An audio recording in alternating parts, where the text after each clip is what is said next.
Buenas noches, les saludamos desde Cancún. Para mí es un gusto saludarlos en nuestra sesión quincenal, la sesión del Colegio de Obstetricia y Ginecología de Quintana Roo. Me presento, soy el doctor Eduardo Manuel Espadas Reyes, yo soy ginecólogo obstetra, especialista en medicina de la reproducción y actual presidente del colegio hasta junio del 2021. Y bien, hemos vivido tiempos difíciles, la pandemia no nos permite reunirnos, sin embargo nuestro colegio, que sigue preocupado por la educación médica continua, pues seguimos presentando estas sesiones con o sin apoyo de grupos de laboratorio. Creemos que es muy importante seguirnos actualizando y los temas que buscamos creo que son de mucho interés, no solamente para los miembros del colegio, sino para otras ramas afines a nosotros. Por ejemplo, el tema que tenemos el día de hoy, preservación de la fertilidad. Un tema muy importante. Yo creo que nuestros ponentes, que ahorita les voy a presentar, nos van a hablar de qué es la preservación de la fertilidad, en qué mujeres se debe de hacer esa preservación de la fertilidad, si realmente se preserva esta o no. Es importante para médicos oncólogos, por ejemplo, saber que a una paciente que vamos a darle un tratamiento que puede afectar sus gametos, a los óvulos, por ejemplo, a los espermatozoides, pues podemos darles, preservar de alguna manera estos óvulos en la capacidad reproductiva y quizás incluso hormonal, ya nos salvarán de ello. Pero no solamente las pacientes que van a ser sometidas a un tratamiento oncológico, también en mujeres que quieren posponer la maternidad a etapas tardías, por ejemplo, que tienen ahorita 32, 33, 34 años, que terminaron una carrera, que quieren hacer una maestría, un doctorado, si quieren ir al extranjero, tienen otros planes antes de embarazarse. Bueno, ¿de qué manera pueden preservar o conservar esa posibilidad de embarazarse en un futuro utilizando sus propios óvulos, su propio tejido ovárico? Y bien, como ven, pues médicos como ginecólogos, obstetras, médicos internistas, oncólogos, psiquiatras, bueno, todos ellos tienen que ver en este tema.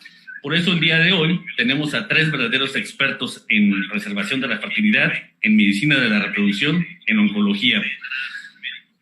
Uno de nuestros ponentes, el doctor Salim Barquet Muñoz, él es ginecólogo oncólogo, él es egresado del TEC de Monterrey, ahí hizo la carrera de medicina, hizo la especialidad en el Instituto Nacional de Cancerología en la Ciudad de México, tiene maestría en ciencias médicas, actualmente está haciendo un doctorado en ciencias médicas y actualmente sigue laborando en el Instituto Nacional de Cancerología. Es coordinador de la clínica de displasia en el INCAN y miembro del comité de redacción de la revista International Journal of Gynecology Cancer. Como ven, un verdadero experto, él nos va a hablar desde el punto de vista oncológico. También tenemos al doctor Luis Arturo Rubalcaba Castellón, él hizo la carrera de medicina en la Universidad Autónoma de Guadalajara, es jefe de ginecología y obstetricia en el Hospital Central de Especialidades de Puerta de Hierro en Guadalajara, Jalisco. Hizo su fellow en biología de la reproducción humana en el Hospital Central Baptist de Lexington, en Kentucky, y miembro activo de la Sociedad Internacional para la Preservación de la Fertilidad. Además, pues es uno de los pioneros, tuvo el primer embarazo en México con óvulos vitrificados, es algo muy importante, hablaremos de la vitrificación, y el primer trasplante de ovarios en Latinoamérica. Y es miembro fundador de la Sociedad Internacional de Trasplante de Útero. Además, él actualmente labora en el IMI en Guadalajara, Instituto Mexicano de Infertilidad. Y bueno, el que va a ser encargado de coordinar esta plática, pues también es un conocido de todos nosotros, excelente ponente también, el doctor Víctor Batiza Reséndiz. Él actualmente es vicepresidente de la Asociación Mexicana de Medicina de la Reproducción. También hizo medicina en el Instituto Tecnológico de Monterrey, ginecología y obstetricia en el Instituto Nacional de Perinatología y biología de la reproducción en el IESH, allá en Monterrey. Es miembro de la Junta de Gobierno del Consejo Mexicano de Ginecología y Obstetricia y socio fundador de Fertilita, que es un centro de medicina de la reproducción allá en Monterrey. Y bueno, pues como ven, estamos ante verdaderos expertos. excelentes ponentes. Creo que muchos de nosotros ya hemos tenido oportunidad de conocerlos en algunas pláticas, ya sea en la Asociación Mexicana de Medicina de la Reproducción o en congresos de la Federación. Entonces, pues bueno, les voy a ceder la palabra para que continúen con este tema. Víctor, adelante. Muchísimas gracias, doctor Espadas. Te agradezco mucho la presentación. En primer lugar, la invitación para participar en esta presentación, que de verdad para mí es un halago participar con gente de la calidad del doctor Salim Barquet, del doctor Luis Rubalcaba, un buen amigo mío desde hace ya muchos años, que trabajamos en estas actividades juntos de la biología de la reproducción, y particularmente en esta ocasión para platicar con ustedes o para tratar de sacar el mejor provecho de la experiencia del doctor Salim Barquet, un reconocido oncólogo, ginecólogo-oncólogo, y del doctor Luis Rubalcaba en este tema tan interesante que es la preservación de la fertilidad. Y si me permiten entonces, para ir aprovechando y ir empezando a tener esta oportunidad, me gustaría preguntar primero, por ejemplo, al doctor Salim Barquet. Bueno, solo una pregunta. Antes de esto, aparte de las preguntas que tú les hagas a los doctores, bueno, quiero decirles que los miembros del público pueden participar también en el chat de la plática, ahí en nuestra página. Entonces pueden hacer sus preguntas y yo se las leeré al final. Adelante. Perdón la interrupción. No te apures. Claro. Y les decía, para tener un marco de referencia y para poder ir organizando todo esto, me gustaría, cuando hablamos de preservación de fertilidad, la mayoría nos enfocamos a esas áreas que tú platicabas de mujeres jóvenes que desean postergar su fertilidad por razones de trabajo y demás, y pocas veces pensamos en el tema o en el área de oncología. Y aquí es en donde me gustaría empezar a tener esta impresión, preservación de fertilidad y oncología. ¿De dónde sale esto? Doctor Salim, ¿puedes explicarnos tu perspectiva? ¿Por qué? ¿Qué tiene que ver? Sí, bueno, pues de la misma forma agradezco mucho la invitación. Yo creo que este es un foro muy importante precisamente para romper con ciertos paradigmas y sobre todo hablando en la cuestión de oncología. Anteriormente se pensaba que por el hecho de que una paciente o un paciente tuviera cáncer, pues ya pasaba totalmente a segundo plano toda la cuestión de fertilidad, por un lado. Por otro lado, también hemos visto que, como bien lo mencionaron previamente, conforme ha pasado el tiempo, pues ya tanto, sobre todo la mujer ha ido postergando toda la cuestión de la fertilidad y obviamente se acerca más a ciertos rangos de edad en donde hay más frecuencia de padecer algún tipo de padecimiento oncológico. Y evidentemente, bueno, pues al estar en más riesgo por el grupo etario y además por algunos otros factores que bien conocemos del medio ambiente y demás, bueno, pues esto hace que cada vez veamos más frecuentemente pacientes que no han tenido satisfecha su deseo de fertilidad y que desafortunadamente pues adicionalmente está con alguna cuestión oncológica, algún cáncer, que bueno, pues hay muchos tipos de cánceres y obviamente para cada una de estos diagnósticos existen manejos para tratar de preservar la fertilidad. Luis, bienvenido, me da mucho gusto tenerte aquí con nosotros. Me voy a permitir aprovecharme de tu experiencia y gracias. Bueno, ya nos conocemos desde hace tiempo. Bienvenido, no necesito presentarte, ya lo hizo Manuel de manera excelente. ¿Tú qué opinas de esta relación preservación de fertilidad y aspecto oncológico? ¿Tendrá razón de ser? Mira, Víctor, antes que nada, muchas gracias, Manuel, por tu amable invitación. Víctor, Salim, es un tema que me apasiona. Me apasiona por varias razones. Creo yo que la sinergia que se está haciendo actualmente entre fertilitólogos y oncólogos, que cada vez, y dicho sea de paso, cada vez confían más en las estrategias que tenemos en México, que debo decir, México ha sido pionero en gran parte del mundo y específicamente en Latinoamérica con todas las herramientas que tenemos para criopreservar o para preservar la fertilidad. El tema de hoy es en oncología, pero también se puede preservar por razones sociales, Y gran parte de todo esto yo lo veo dos rubros. El rubro de nosotros, los fertilitólogos, es porque existe hoy la criobiología, la mejor criobiología, que se llama vitrificación.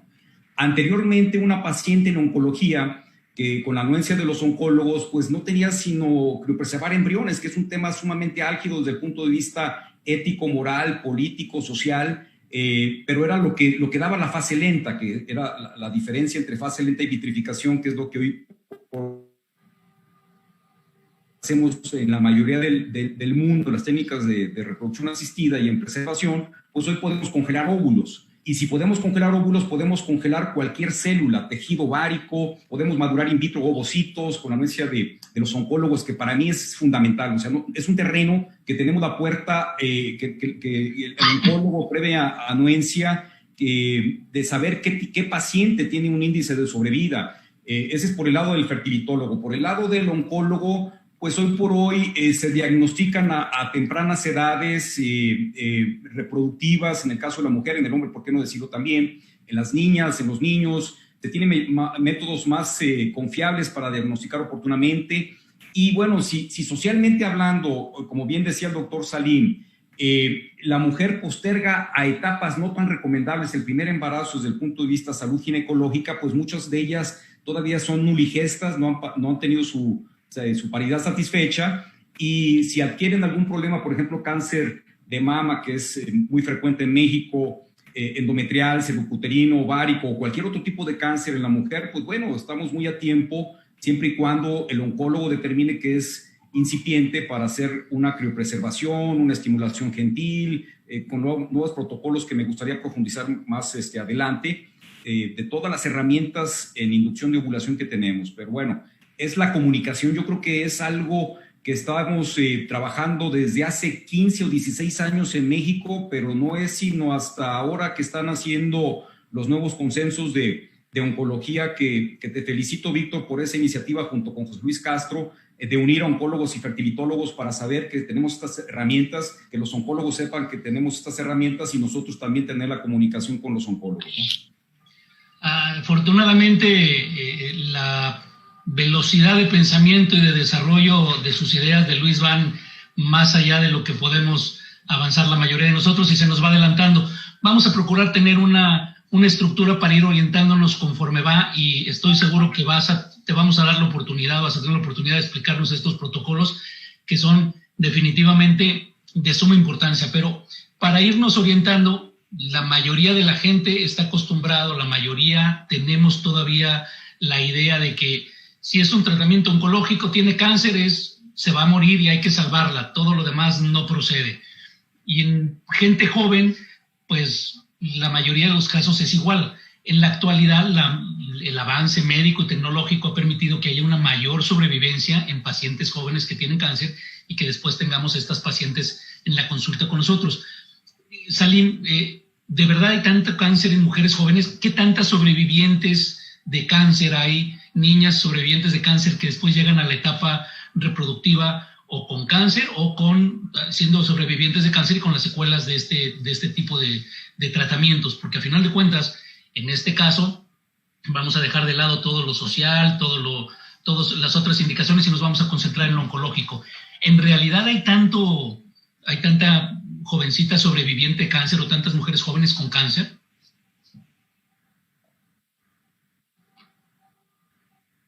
Vamos a tomarlo de dos puntos de vista. El primer punto de vista es en el paciente puber, en el paciente adolescente, en donde vemos que de ese grupo de pacientes, aproximadamente 30%, 35% de ellas que tienen o que tuvieron alguna enfermedad neoplásica, van a ser, van a tener algún tipo de falla en un futuro reproductivo, ¿sí?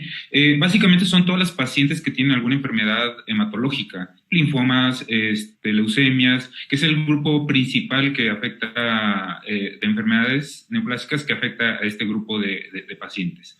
Eso es por un lado. Es un grupo de pacientes en donde precisamente, y afortunadamente con los avances tecnológicos que tenemos, tanto avances por parte de los oncólogos médicos, de los que aplican la quimioterapia y demás, muchos pacientes llegan a ser curados, ¿sí? O tener una sobrevida bastante prolongada.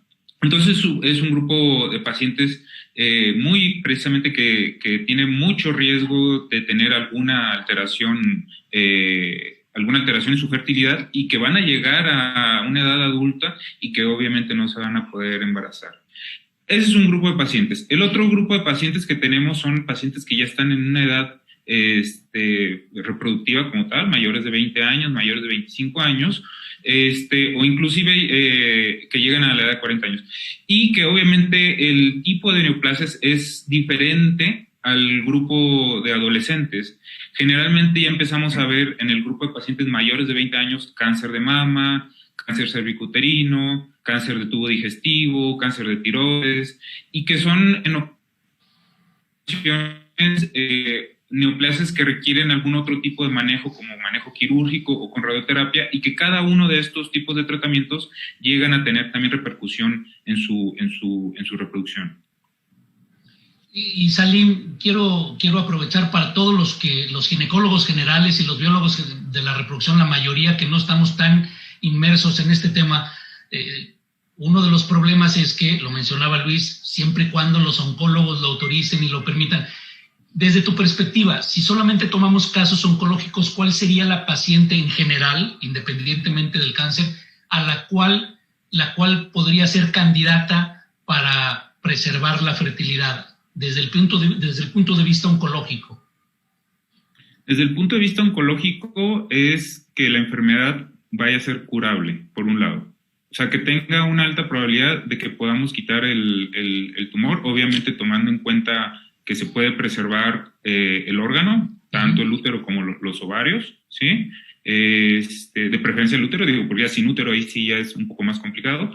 Entonces, que el tratamiento sea curativo, que tenga la oportunidad de preservar estos órganos reproductivos, y la otra es que el riesgo que haya de recurrencia sea muy pequeño, porque digo, al fin y al cabo muchas de estas neoplasias pueden recurrir. Entonces, en base a todos los factores, tomar en cuenta que pueden recurrir, entonces lo que queremos es que la paciente tenga un bajo riesgo de recurrencia. Esas son las indicaciones, bueno, no indicaciones, pero esa es la paciente, los requisitos desde el punto de vista oncológico. Y desde el punto de vista del biólogo de la reproducción, Luis, ¿qué necesitarías o qué nos dirías tú a un ginecólogo, a mí, a cualquier médico que quisiera saber de esto? ¿Cuál es la paciente ideal una vez que tiene esos requisitos?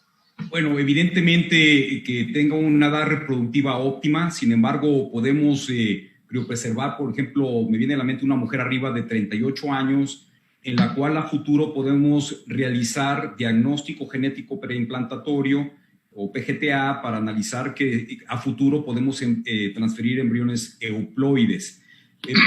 Evidentemente podemos tener el problema, el dilema de pisar terrenos éticos, de criopreservar primero células, gametos, ¿por qué no decirlo embriones? Que yo no estoy de acuerdo en nada en criopreservar embriones. Hay grupos que hacen preservación de la fertilidad, que dicen que si tu pareja está muy estable, qué sé yo, pero siempre, y sobre todo cuando estamos hablando de oncología, siempre, aunque sea un margen de error o un margen, una posibilidad baja, siempre estás teniendo el riesgo de mortalidad, ¿no? Aún y buen manejo de oncólogos y aún y sea etapa incipiente. Entonces, yo no estoy de acuerdo en criopreservar embriones, como no lo estoy de acuerdo también en otros tipos de técnicas de reproducción asistida. Pero bueno, básicamente es la edad del paciente, hacer una antimulleriana, cuenta de folículos andrales, que tenga evidentemente un útero en buenas condiciones, pero sobre todo la edad. Okay. Insisto, no quiero ser reiterativo, pero cada vez más vemos mujeres jóvenes o pacientes, como bien dice Salim, que vienen de etapa infantil, que con el efecto gonadotóxico de los agentes alquilantes, principalmente de la quimio, de la radio, que han sanado su problema, sobre todo si es sistémico, el problema en etapa infantil, prepúber o un poco postpuber, pero que dejan un efecto gonadotóxico que dan condición sine qua non va a ser para banco de gametos, llámese óvulos y espermatozoides. Entonces yo creo que hay que identificar el paciente ideal de la mano del oncólogo. Aquí es importantísimo no distraernos nosotros y preservar una paciente que no haya sido mandado con anuencia del oncólogo, que esté bien estadificado su tumor, que esté bien tipificado, qué sé yo, para saber cuál es el índice de sobrevida, para, insisto, no meternos en temas, en dilemas éticos, de que preservar fertilidad y la mortalidad es muy alta, ¿no? Claro, y aquí afortunada y desafortunadamente vamos a tener que caer en la necesidad, como bien lo dices, en hablar de cada tipo de cáncer en forma específica. Así que déjame ahora platicar con Salim. Salim, uno de los cánceres más frecuentes en nuestro medio, en México, en América Latina, es el cáncer de glándula mamaria. ¿Cómo puede afectar el cáncer de glándula mamaria la fertilidad en una mujer? Vamos a dejar de momento a un lado las jovencitas muy jóvenes, que en este caso es un porcentaje muy pequeño, y las que ya quedan después de los 45, 48 años. En las mujeres en etapa reproductiva, 30, 35, 38 años, en quienes diagnosticas un cáncer de glándula mamaria, ¿cómo puede afectar el cáncer de glándula mamaria la fertilidad? Algunos dicen que no le afecta, otros dicen que sí. ¿Qué pasa ahí? Y empezamos a hablar sobre cada tipo de cáncer en específico, y ya luego Luis nos irá hablando desde el punto de vista del biólogo de la reproducción. Desde el punto de vista tuyo, cáncer de glándula mamaria, ¿cómo la afecta? Sí, en general, nada más para contextualizar un poquito, el cáncer de mama se debe de tratar de forma quirúrgica, ¿sí? Sin embargo, adicionalmente, en ocasiones hay que dar tratamientos sistémicos como quimioterapia, hormonoterapia o inclusive radioterapia. En general, la radioterapia y la cirugía pues no tienen un efecto directo reproductivo como tal, pero la quimioterapia sí. La quimioterapia es muy tóxica para los ovarios. Se usa en ocasiones ciclofosfamida o algunos otros agentes que llegan a ser muy deleterios para la función ovárica. Entonces ahí es donde precisamente se ve más afectado el ovario. ¿De qué depende de que una mujer realmente vaya a tener una pérdida? Bien lo mencionó Luis en su momento, de la edad. Pacientes jóvenes, menores de 35 años o menores de 30 años, el riesgo que tienen y que recibieron quimioterapia por cáncer de mama, el riesgo que tienen de tener una pérdida de la función ovárica es mucho menor que en mujeres mayores de 35 años. ¿Sí? Entonces, básicamente con ese tipo de manejo en donde la mujer llega a tener repercusión. ¿Y depende solamente de la edad o de la etapa, del diagnóstico, del estadio de avance? Bueno, de la etapa y de otros factores, porque también hay que ver el tipo de tumor, receptores, tipo molecular. Exactamente. Generalmente los que son tumores en etapas tempranas y que son hormonodependientes, la mayoría de las veces con la cirugía, en ocasiones, repito, se da la radioterapia y se da tamoxifeno durante 5 años para evitar una recurrencia. Esos pacientes tienen muy buen pronóstico y generalmente no recurren. Sin embargo, tenemos pacientes ya luego que tienen peor pronóstico, como por ejemplo los triple negativos, en donde ahí sí se requiere darle con todo, con tratamientos con quimioterapia, ¿sí? Entonces, evidentemente, y generalmente también se detectan en ocasiones en etapas más avanzadas, o que tienen cierto comportamiento poco predecible, ¿sí? Entonces, todo esto hace que uno sea más agresivo con ese tipo de tumores, ¿sí? Pero al fin y al cabo, la causa es la quimio, ¿sí? O sea, la quimio es la que está produciendo el efecto en el ovario. La quimio se da indicado dependiendo de estos factores que uno encuentra con las pacientes. El tamaño del tumor, si tiene o no tiene afección ganglionar, si tiene algún tipo de receptor específico y demás. Y aquí es un punto, a lo mejor quedó, ahora sí como dicen, como anillo al dedo, porque aquí es un punto álgido en donde nos metemos a veces en complicaciones. Tú decías, eso les va bien, 5 años de tratamiento de tamoxifeno. pero las pacientes que tienen este tipo de tumoraciones no son las de 25 años, son las de 30, 35, y 5 años van a llegar a los 38, los 40. ¿Qué pasa cuando terminan esa terapia? ¿Qué les puedes ofrecer, Luis? ¿O qué les podrías ofrecer desde antes si te enteraras?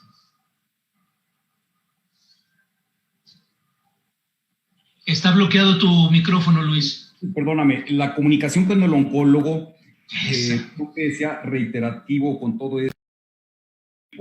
Algo que nosotros queremos que el oncólogo tenga mayor flexibilidad en el tiempo. Cuando el paciente está frente al oncólogo, pues lo que viene a la mente es salud, lo primero.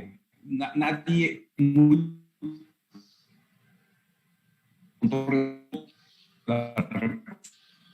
Gracias a Salim, que es punta de lanza, Juan Carlos Carón en Guadalajara, muchos oncólogos que son punta de lanza, saben pues que podemos diferir un poco la quimio, la radio, la misma cirugía, sobre todo cuando es gonadal, para que nosotros tengamos todas las estrategias.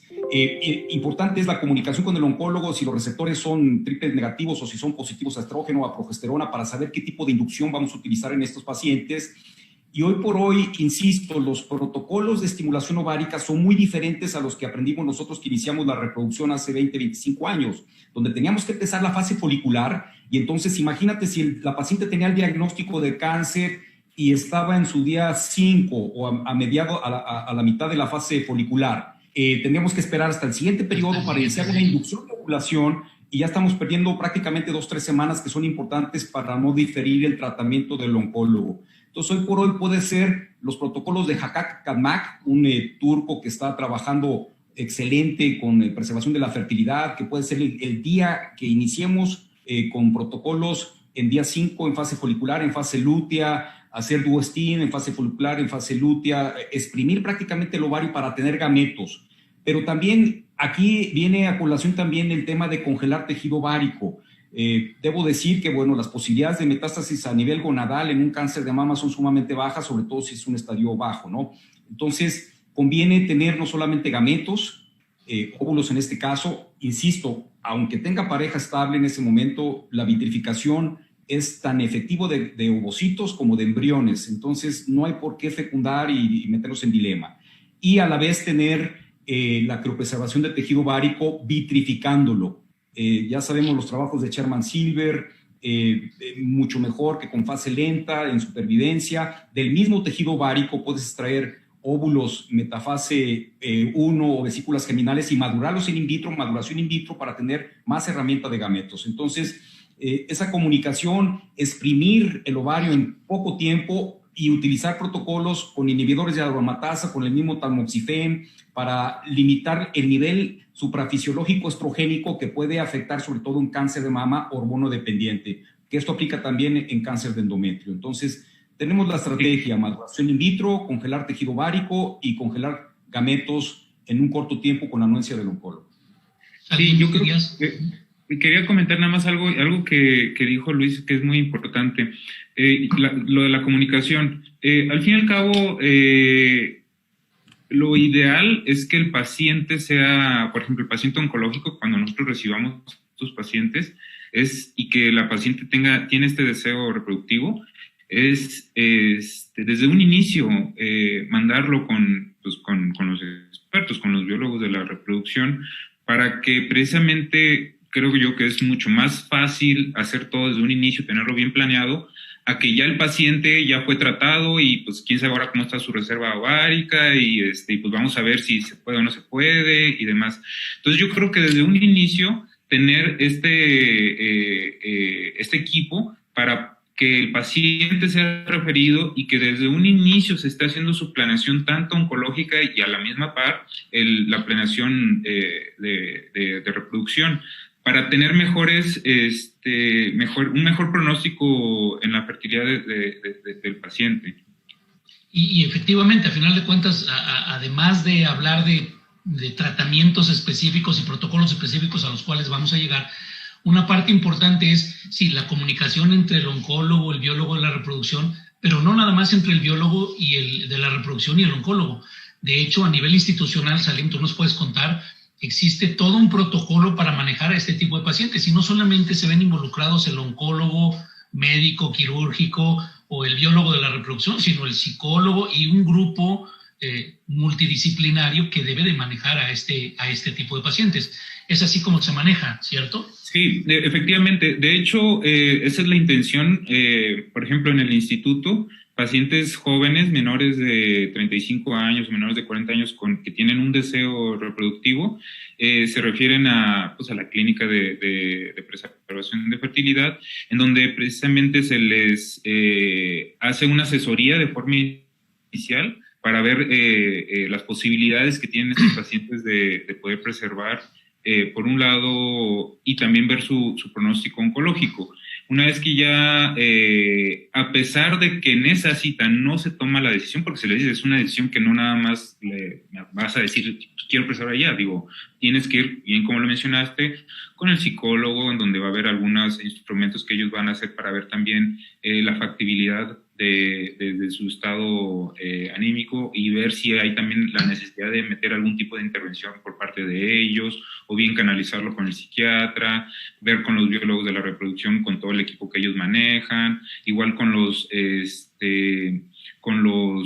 el equipo de oncología, ver con radioterapia, con radiodiagnóstico, patología y demás, y entre todos se toma ya una decisión. Inclusive en ocasiones pasa más allá de la cuestión médica, o sea, es necesario que haya un comité que evalúe precisamente el caso, porque hay casos muy, muy, muy específicos en donde pues, la línea es muy delgada para la toma de decisiones.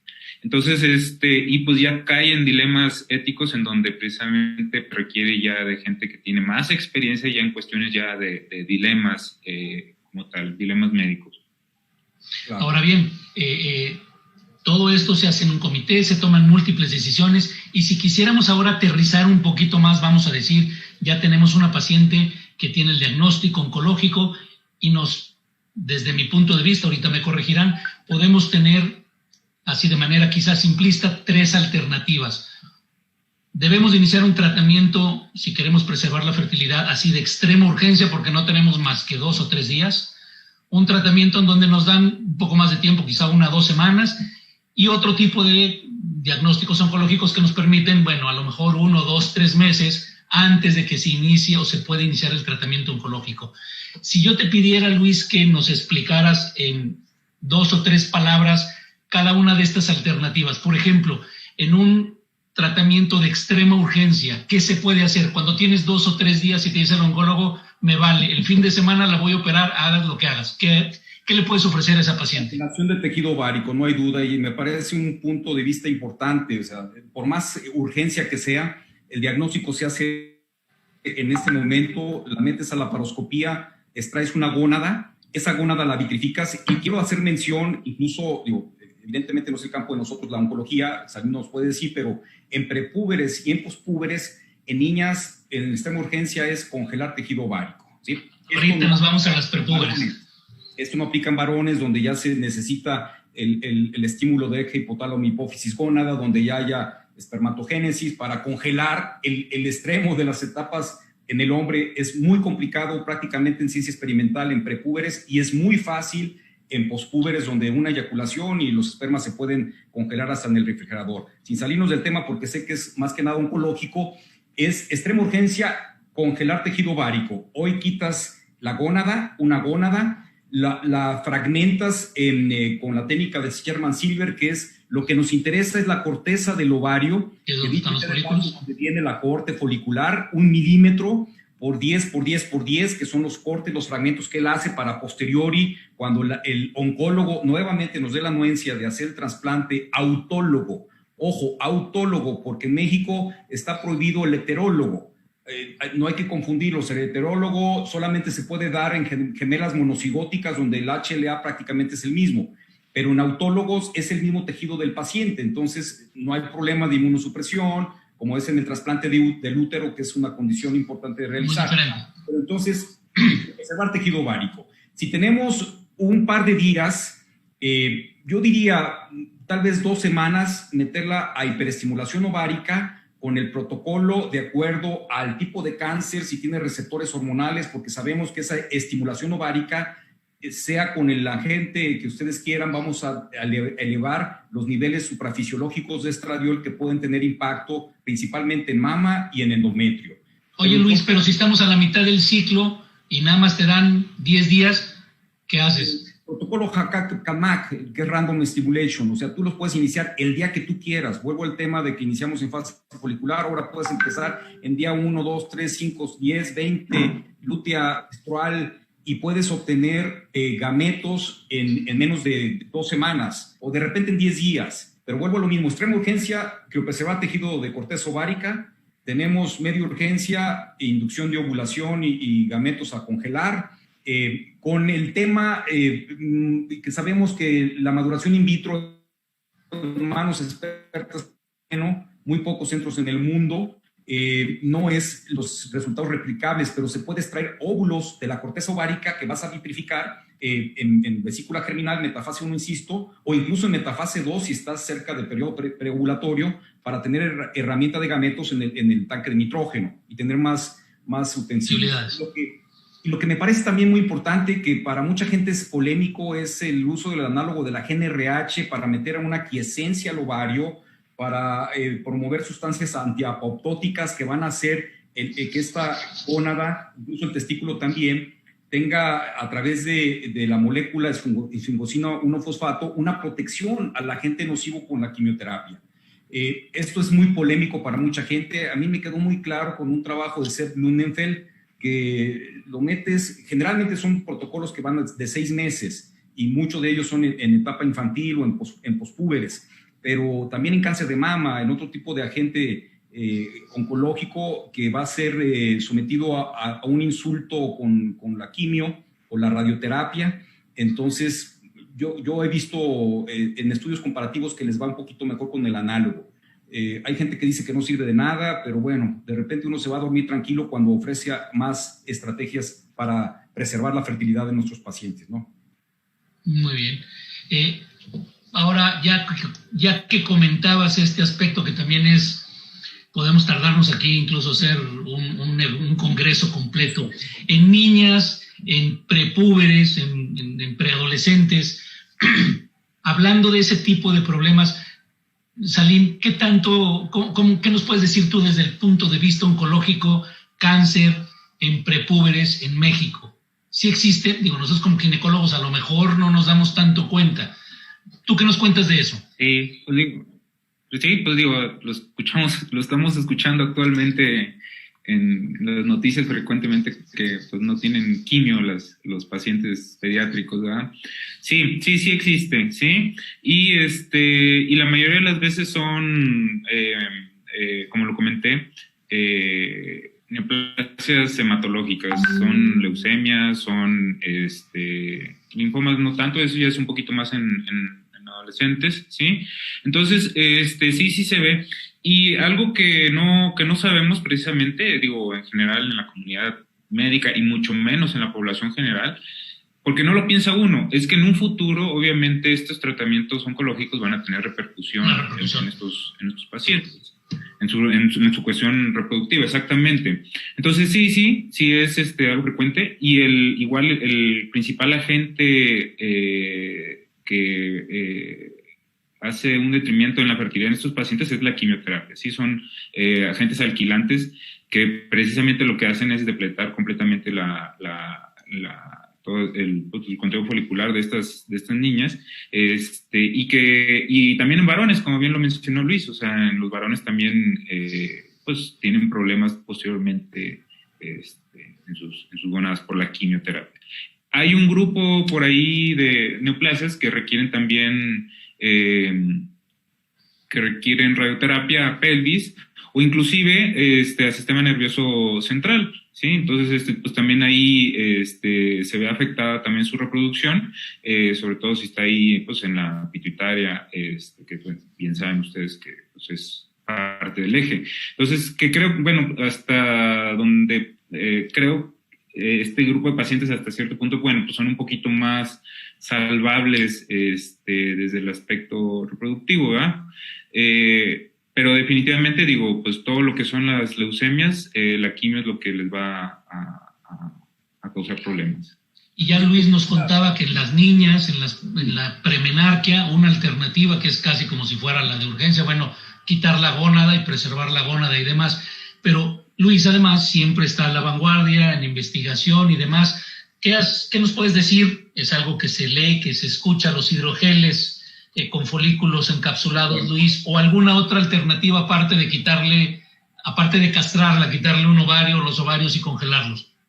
Mira, ese es un punto importante, Víctor, porque en enfermedades sistémicas, hematológicas, leucemias, linfomas, qué sé yo, más del 50% podemos encontrar contaminación de células malignas en la gónada. ¿Qué significa esto? Que si congelamos el tejido ovárico y sin hacer una anamnesis de saber si hay o no, que se puede hacer una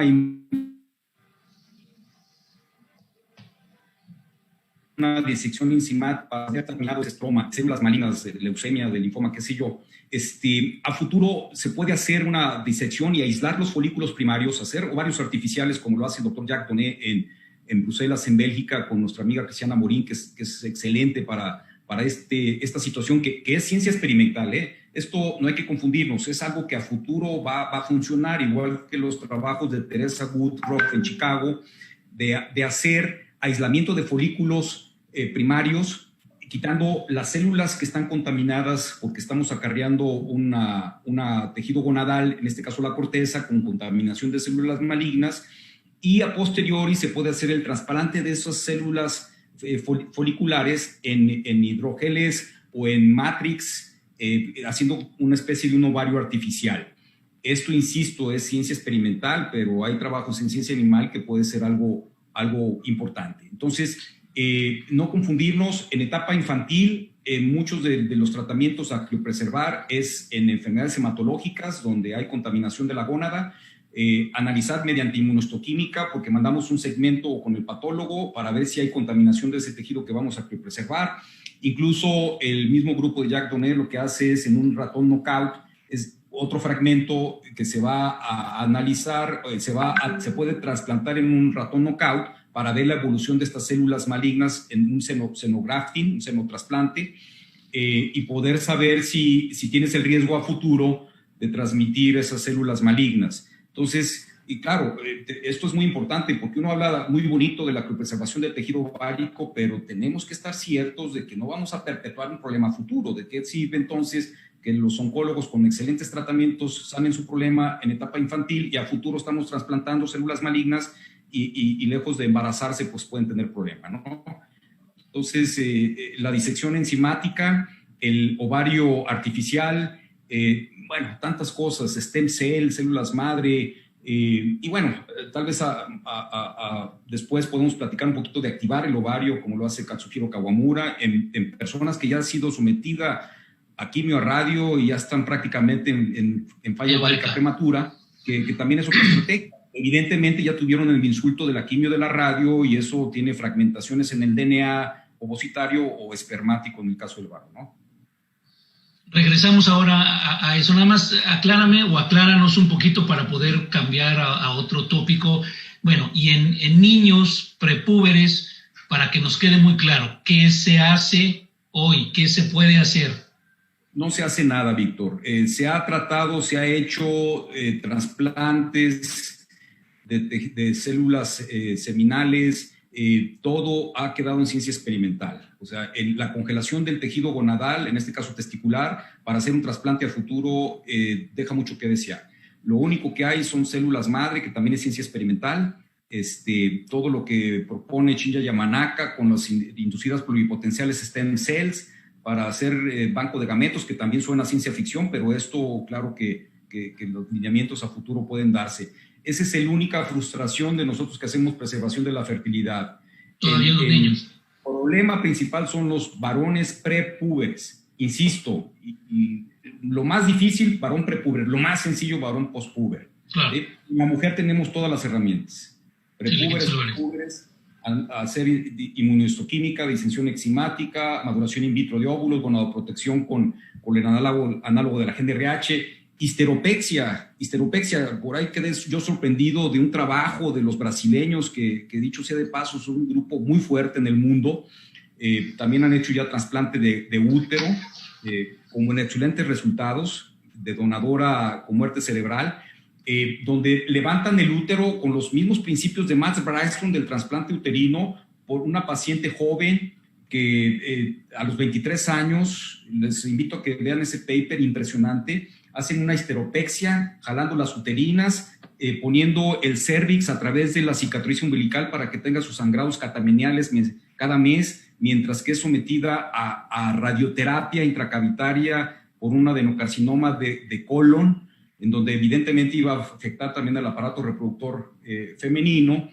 por más vitamina E que le demos para que no afecte la perfusión, qué sé yo. Entonces, y después de hacer el tratamiento quirúrgico y radioterapia, que no sé específicamente qué es lo que hay que dar en adenocarcinoma de colon, no sé si nos puedes ahondar ahí, Salim, pues bueno, se baja el útero, previamente se criopreservó ovocitos en esta mujer, y esa mujer se embarazó. O sea, no tenemos no solamente la criopreservación, sino también tenemos procedimientos quirúrgicos como la histeropexia, la oforopexia, que tiene muchos también cuestionamientos. Hay quien dice que eso no sirve, mucha gente sí lo hace para sacar la gónada de la pelvis, sobre todo cuando va a haber braquiterapia, qué sé yo, ¿no? Entonces, tenemos muchas herramientas en México y esas herramientas cada vez las estamos aplicando más. Oye, Salim, bueno, ya desafortunadamente en los niños prepubres no tenemos mucho que hacer. Cánceres ginecológicos, podemos aquí hablar de cáncer de ovario, nos vamos a tardar muchísimo, endometrio, cáncer de mama, muchos, pero uno de los cánceres que también son muy frecuentes en la mujer, lo comentaba ahorita Luis, cánceres no ginecológicos, el de colon y otros más. ¿Cuáles son esos? ¿Qué tanto nos debemos de preocupar por esos otros tipos de cáncer que son muy frecuentes? Ya los hematológicos en niñas y adolescentes, ya nos contaste, Luis ya nos dijo. ¿Qué otro tipo de cáncer nos debe de preocupar? Bueno, uno que también da frecuentemente en pacientes jóvenes son los de tubo digestivo, cáncer de estómago, cáncer de colon, cáncer de tiroides también es frecuente también. Yo creo que es un poco más frecuente que el de colon y el de recto o el de vías biliares y demás. Entonces, estos cánceres, evidentemente, bueno, en ocasiones se requiere, como bien lo comentaron, pues algún tipo de manejo con radioterapia, con quimioterapia y obviamente el quirúrgico. Entonces, son poco frecuentes. También vemos un poco más frecuente también todos los tumores hematológicos en este grupo de edad también, donde también se incluyen tratamientos con quimioterapia y que precisamente es lo que llega a afectarles.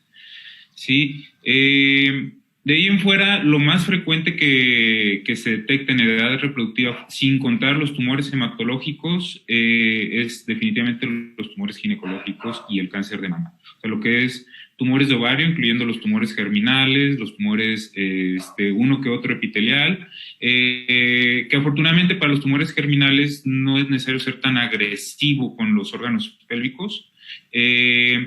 Adicionalmente tenemos evidentemente el cáncer de cervix, que bueno, igual es un tema muy amplio en donde se ha discutido precisamente la preservación de fertilidad e inclusive la necesidad de hacer algunos otros manejos como los que comentó Luis, las pexias de gónadas o de útero, y evidentemente el cáncer de mama, que es el más común en las mujeres. Muy bien.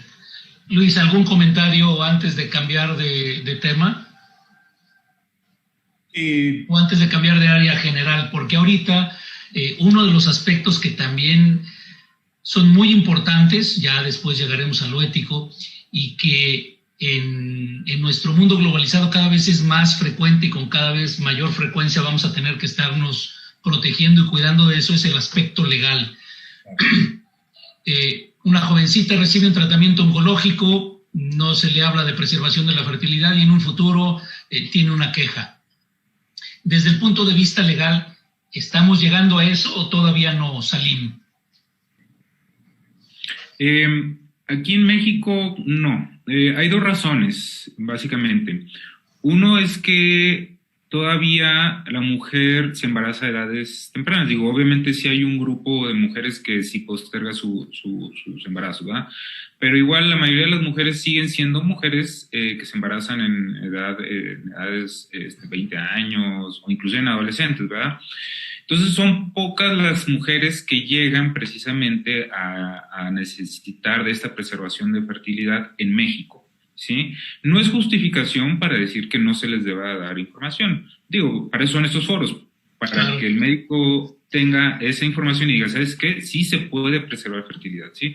Pero bueno, muchos ya tienen su pareja satisfecha y evidentemente no llegan hasta allá. Entonces, el poco grupo de pacientes que no tienen la pareja satisfecha tienen desconocimiento, ¿sí? Sin embargo, en otros países, como en Estados Unidos o en Europa, ahí sí... de hecho, ya está contemplado en los manejos que hacen de que desde un inicio, independientemente de si tiene o no pareja satisfecha al paciente, se le dé la información porque puede haber en un futuro un riesgo de algún tipo de demanda o algún aspecto legal porque no se le dio la información. Al fin y al cabo, algo que siempre hemos comentado o que yo siempre les digo a mis pacientes y demás es que la información da poder de decisión, ¿sí? Entonces, si el paciente está bien informado sobre las posibilidades que tiene tanto oncológicas como las posibilidades que tiene reproductivas y se les da el abanico de información, el paciente ya va a saber qué es lo que va a querer hacer, ¿sí? De otra forma se enteran ya después y después es más complicado y entre el rencor de la enfermedad que tuvo, que no pudo satisfacer su fertilidad, X cosa o que pues ya por fin pudo obtener una pareja, lo que sea, entonces pues puede haber consecuencias, ¿sí? Entonces, la recomendación fuera de la cuestión médica, que como sabemos el paciente es primero y al final va a ser el paciente, pero también uno para protegerse debe de informar al paciente desde un inicio, desde que se hace el diagnóstico, que existen candidatas para poder preservar fertilidad y que cuáles son las opciones para poder realizar eso. Y afortunadamente, como comentábamos, nos confirmaste, en muchas instituciones oncológicas ya se tienen esos comités en donde participan biólogos de la reproducción, psicólogos, trabajadoras sociales, oncólogos, médicos, clínicos, en fin. Y lo mismo en los centros de reproducción, y conozco el centro de Luis y la mayoría de los centros en el país, los centros bien instituidos, certificados, acreditados, tienen comités de ética, comités científicos, donde se maneja todo esto desde ese punto de vista para tener todo esto completo. Sin embargo, hay un grupo de pacientes en donde puede haber un área de oportunidad que, como bien lo decía Luis, es un área en donde todavía persiste algo de polémica y es a donde quería llegar. Preservar la fertilidad preservando óvulos o preservando embriones. Luis, todavía hay polémica, algunos podemos estar muy de acuerdo, algunos no tanto. ¿Por qué no estás de acuerdo o cuál es tu punto de vista en cuanto a preservar óvulos y preservar embriones en este tipo de pacientes con diagnóstico oncológico? Mira, dos comentarios. Radicalmente, ustedes saben que la vitrificación la iniciamos en Latinoamérica y en gran parte del mundo gracias a Masachiko Guayama. Él es todos los caminos van a Masa. Masa perfeccionó la vitrificación del gameto más difícil, que es el ovocito, porque ya saben que la economía es el más grande, la célula más grande, muy difícil de criopreservar por las crioinjurias. Entonces, él hizo toda la perfección del etilenglicol, del dimetilsulfóxido, de la glucosa, que son crioprotectores extracelulares, para que se pueda criopreservar prácticamente al 100%. ¿Qué es el 100%? Yo soy el primero, siempre había dicho, en medicina no existe el 100%, y lo he visto yo en vitrificación en las manos de Masa y de gente muy capaz, de biólogos en México y en todo el mundo. Si tienes el 100% de supervivencia ovocitaria, ¿para qué te metes en embriones? En embriones te puedes meter en otros temas, pero no en oncología, porque volvemos a lo mismo. Aunque sea un cáncer en etapas incipientes con una sobrevida muy alta, estás siempre coqueteando con temas de mortalidad.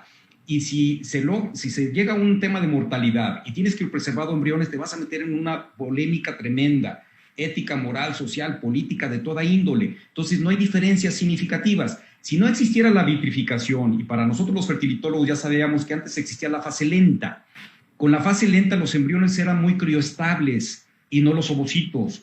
Los ovocitos se recuperaba uno con fase lenta de 200 que congelabas, que era como logró Christopher Chen en 1986 el primer embarazo de óvulos descongelados. Tenía que prácticamente desahuciar 200 ovocitos para tener uno sobrevida. Ahora de 200 son 200.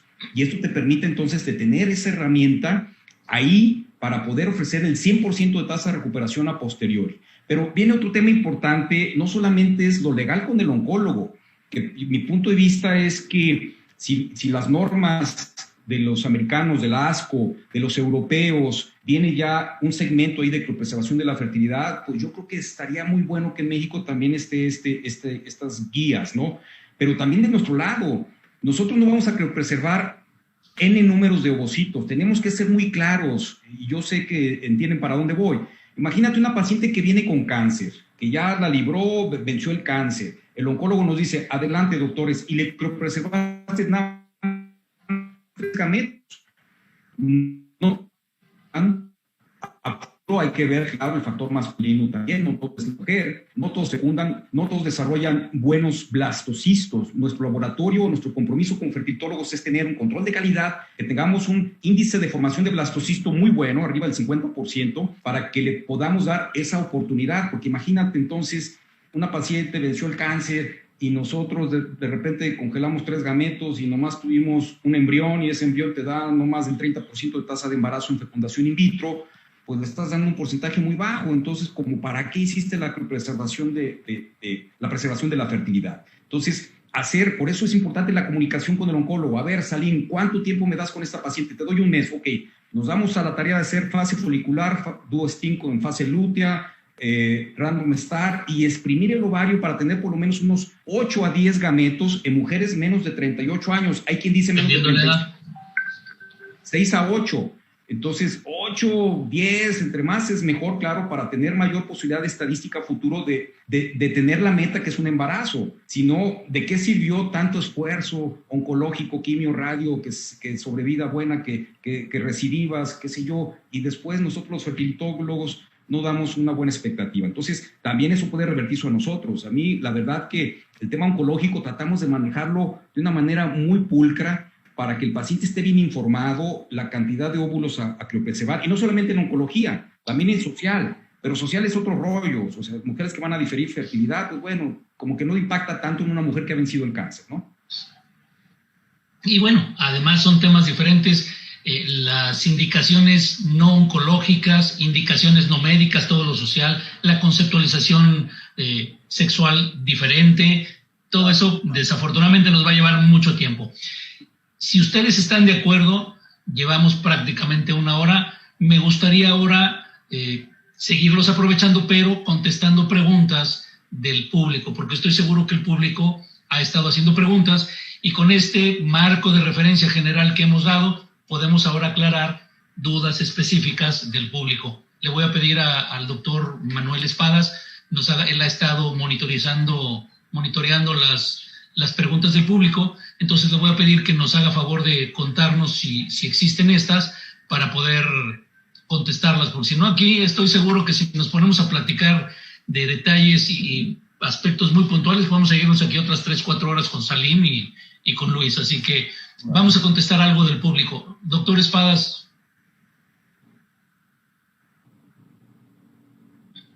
Manuel, tu micrófono. Perdón, ahí está. Muy bien.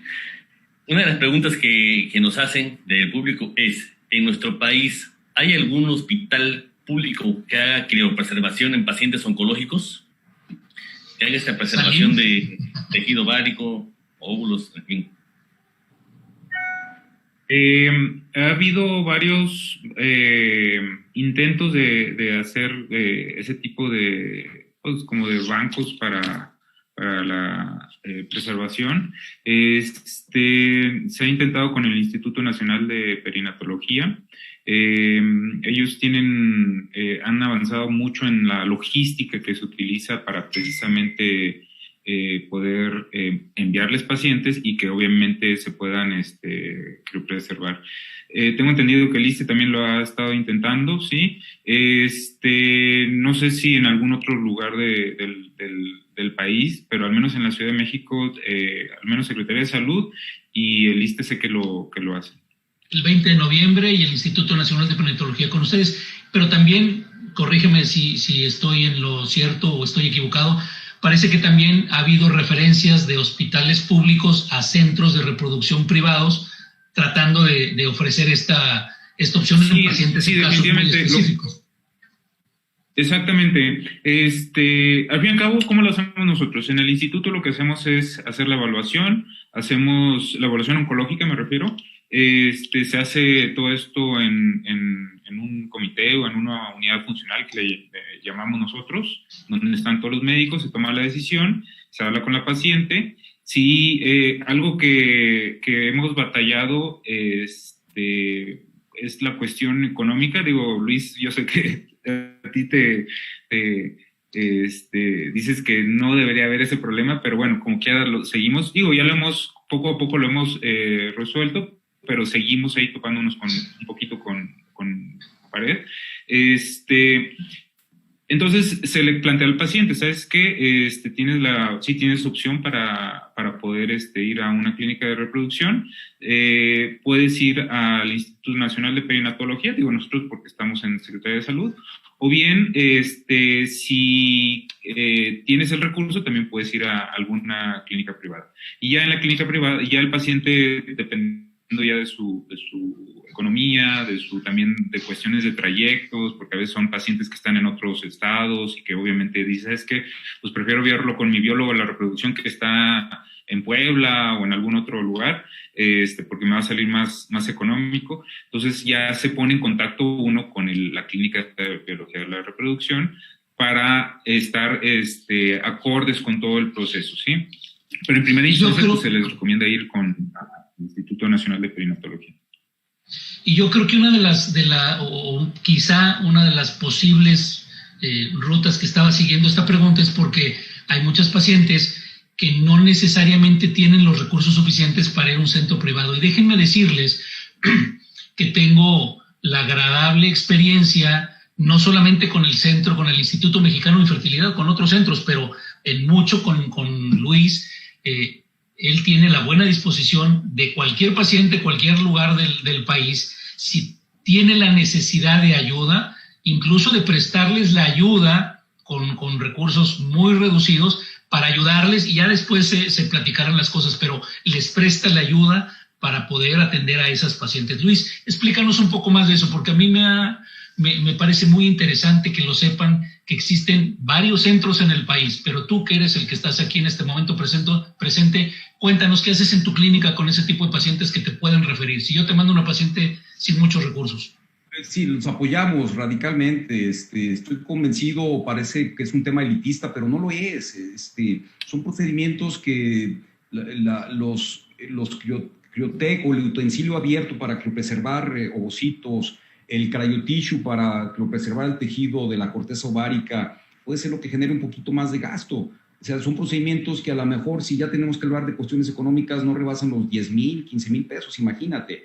Ahora, no es ni con mucho comercial el que voy a hacer, pero la clínica en Cancún, Advanced Fertility Center, donde es el director Manuel Espadas, y no es, créanme, no es anuncio, donde uno de los socios es Masashi Kuwayama, que es a quien debemos la vitrificación, Sergei Yakovenko, número 1 en Rusia, Gabriel David, que es uno de los mejores en vitrificación en Argentina, y su servidor, pues bueno, estamos ofreciendo prácticamente a pacientes de escasos recursos totalmente gratis. Tal vez es nada más pagar sus hospedaje y el viaje, pero pues imagínate nada más criopreservarles, darles una buena oportunidad de que tengan preservada su fertilidad en buenas condiciones de la mano del número 1 del mundo, que es Kuwayama.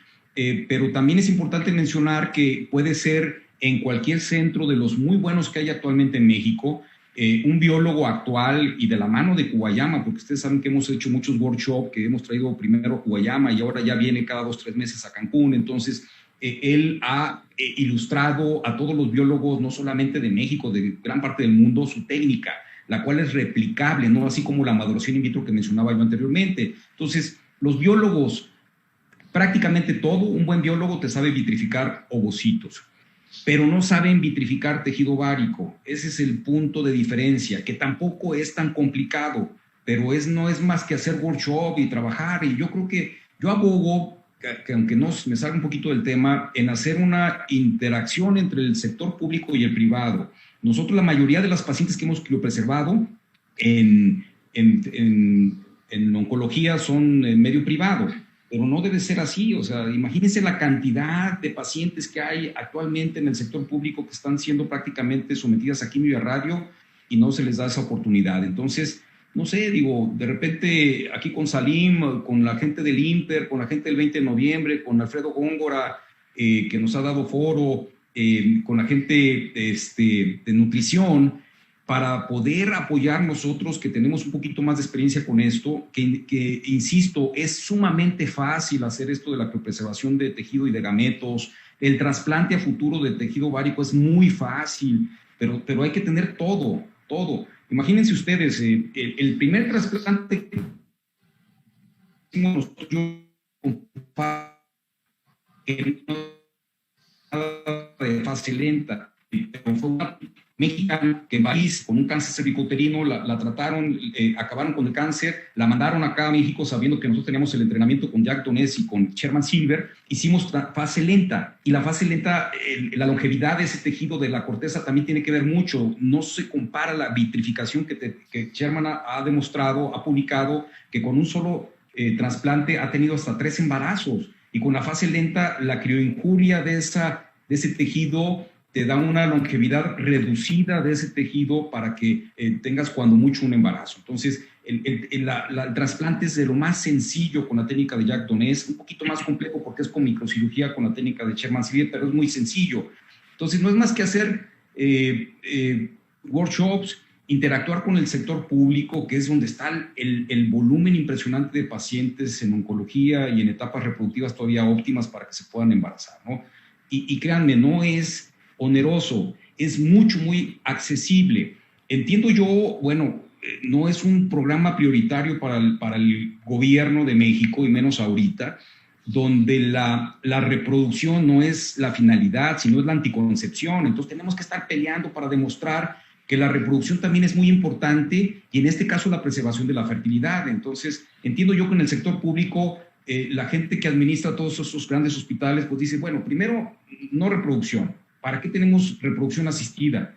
Y después preservar fertilidad para tener después reproducción asistida, pues menos. Entonces, pues demostrarle que tal vez sea un problema de salud importante, no solamente lo oncológico, sino lo reproductivo, y poder ofrecerle esto de una manera muy accesible a nuestras pacientes mexicanas.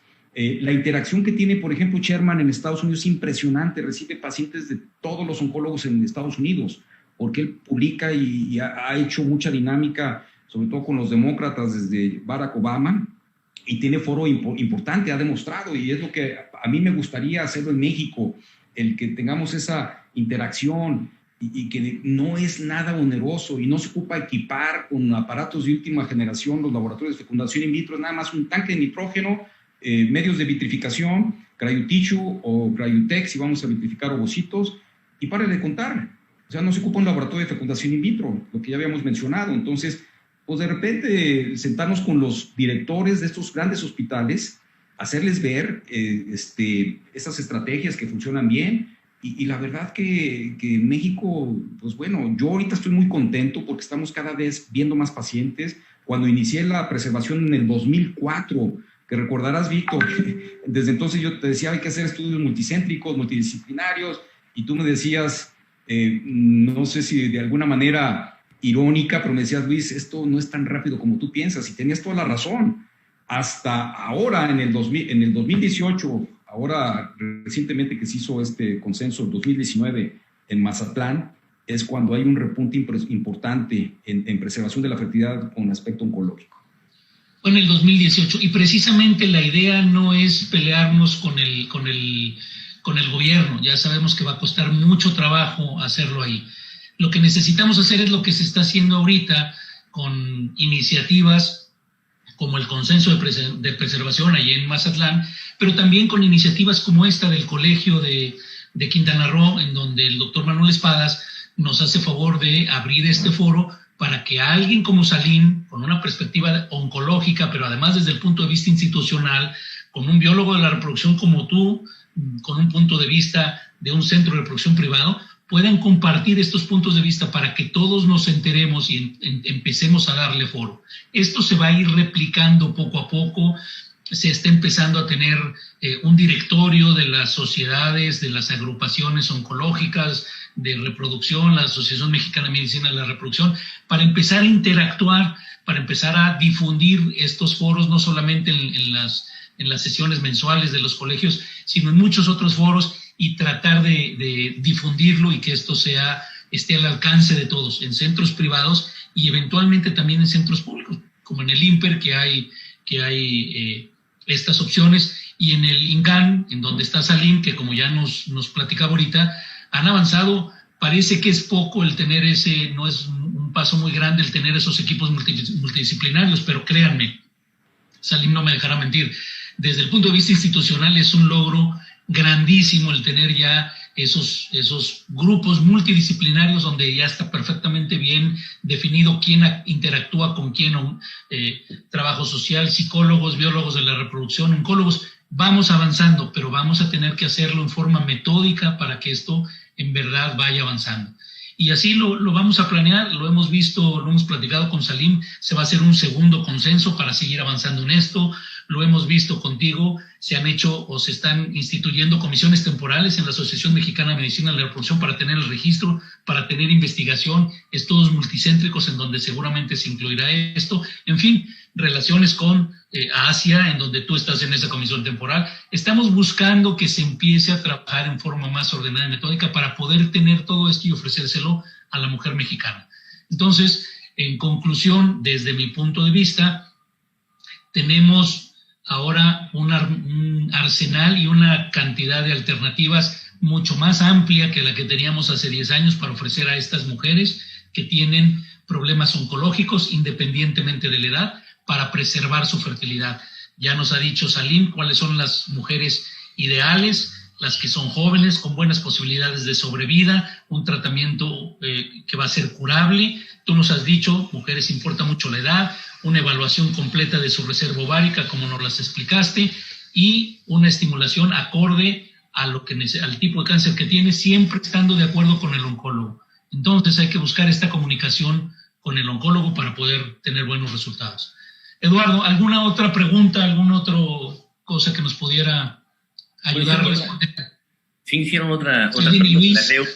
Miren, dice, hablando de neoplasias hematológicas, ¿se tiene experiencia frente a riesgos de contaminación con células neoplásicas al momento de hacer la criopreservación de tejido ovárico?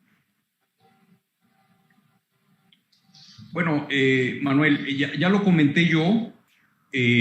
Nosotros cuando hemos criopreservado, no sé si me escuchan. Sí. Estamos. Sí, cuando hemos criopreservado tejido ovárico, mandamos un segmento a inmunohistoquímica, pero generalmente esto es en enfermedad sistémica, generalmente es hematológica, que es leucemias, Hodgkin, qué sé yo, ¿no? O cuando es una sospecha de un tumor de ovario también, ¿no?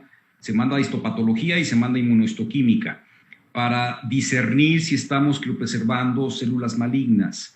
Y a futuro, si está contaminado, hasta ahorita no lo hemos tenido, gracias a Dios, aunque las posibilidades teóricas son muy altas, a futuro se hace una disección enzimática, no lo hemos hecho, tenemos más o menos la experiencia del grupo de Jacques Donés para separar los folículos primordiales y poderlos trasplantar a un ovario artificial o a un hidrogel, como bien dice Víctor, para poder preservar y no perpetuar la enfermedad oncológica haciendo un trasplante ortotópico, autólogo, con células contaminadas, que incluso la gran ventaja aquí, que no lo hemos platicado también, es que el trasplante de tejido ovárico autólogo, ortotópico, te permite que sea mediante mecanismo natural y no por fecundación in vitro, como serían las otras técnicas de preservación. pero insisto, sí tenemos ese compromiso. Yo le preguntaba a Sherman, que ha tenido casos de leucemia desde el 97, y le digo, caray, doctor, en el 97, cuando no existía la vitrificación, él tiene experiencia con fase lenta también, y él es el parámetro más objetivo a nivel mundial de decir que la vitrificación es mejor que la fase lenta, incluso en tejido ovárico, y no se digan en óvulos. Él en su época era muy arcaica, el 97, imagínense, pues, qué inmunohistoquímica, qué entender que podía haber contaminación neoplásica, y ha presentado casos que después de 15, 20 años de trasplante de tejido ovárico con fase lenta, sin haber hecho inmunohistoquímica. Digo, caray, es medio temerario y sin problema. La teoría era lo que había, y era la teoría dice esto, y la práctica que de repente no es la misma, ¿no? Entonces, sí se puede criopreservar tejido ovárico contaminado, hay que tener mucho cuidado, hay que ser inmunohistoquímica. Muchas gracias. Muy bien, creo que son todas las preguntas. A mí me parecieron excelentes las intervenciones de cada uno, pues muchas gracias a los tres por sus conocimientos, por todo lo que nos expresan. Yo creo que fue bastante claro, y sobre todo que otras especialidades saben que pueden contar con los biólogos de la reproducción, que se debe hacer una sinergia para apoyar a estas pacientes que están en riesgo precisamente de no tener fertilidad futura, simplemente por ignorancia, porque no se sabe que se les puede ayudar, y que incluso hasta sin costo en algunos casos, como lo que nos acaban de mencionar, que ya hacemos aquí en Cancún y que se hace en otras clínicas también del país. Pues al contrario, yo te agradezco a ti la invitación, y sobre todo agradezco al doctor Salim Barquet, al doctor Luis Rubalcaba, que nos hayan hecho el favor de acompañarnos para hablar sobre este tema de tanta trascendencia como lo has mencionado, pero sobre todo con la experiencia que ellos tienen. Los dos participaron en el primer consenso de preservación de la fertilidad en México, este trabajo que a final de cuentas y después de muchas situaciones ya salió publicado, ya está aceptado para publicación en Ginecología y Obstetricia de México, sale este diciembre. También está aceptado para publicarse en la Revista Iberoamericana de Fertilidad y Reproducción Humana en España, también va a salir en diciembre. Entonces ya se están empezando a tener estos primeros frutos para avanzar en este trabajo conjunto. Entonces, muchas gracias a los doctores por haber compartido su experiencia, su conocimiento. A ellos son a los que les debemos el agradecimiento. Gracias, Salim, Luis, muy agradecidos. Muchas gracias a ustedes, Manuel, Salim, Víctor. La verdad que es un tema, insisto, que a mí me apasiona, y que si de algo sirve decir, en 16 años que estamos en este tema, he visto un cambio impresionante en la aceptación de los oncólogos, que son el vector para que nosotros los fertilitólogos podamos criopreservar o preservar la fertilidad.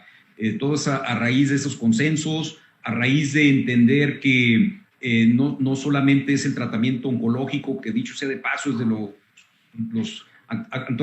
actualmente ya no es sinónimo de muerte una paciente que tiene cáncer, bien detectada, bien diagnosticada, muy bien tratada, y darnos la oportunidad sin urgencia extrema, porque creo yo que si realmente tiene un índice de sobrevida una paciente, no va a haber cambios, y ya está todo esto publicado, en una urgencia extrema. O sea, tener un poco de tiempo para incluso hacer una hiperestimulación ovárica ad hoc a cada paciente y tener gametos, ¿no? O sea, extrema urgencia no lo creo que exista, pero si lo hay, pues bueno, preservar tejido ovárico para que podamos ofrecer posibilidades gestacionales, incluso naturales, haciendo trasplante ovárico, ortotópico, autólogo. ¿Sí? Entonces, yo les agradezco mucho la invitación, Manuel, Víctor y Salim, pues, por este tema que, insisto, nos apasiona. De la misma forma, yo quiero agradecer la invitación. Estos foros son bien importantes porque precisamente abren el conocimiento para saber precisamente que, como bien lo mencionaron, no porque sea un paciente oncológico significa que ya no tenga un futuro reproductivo. Y recalcar básicamente dos cosas. Uno, en la enfermedad oncológica no hay prisas, o sea, no son urgencias. Sabemos que se tiene que tratar pronto, ¿sí?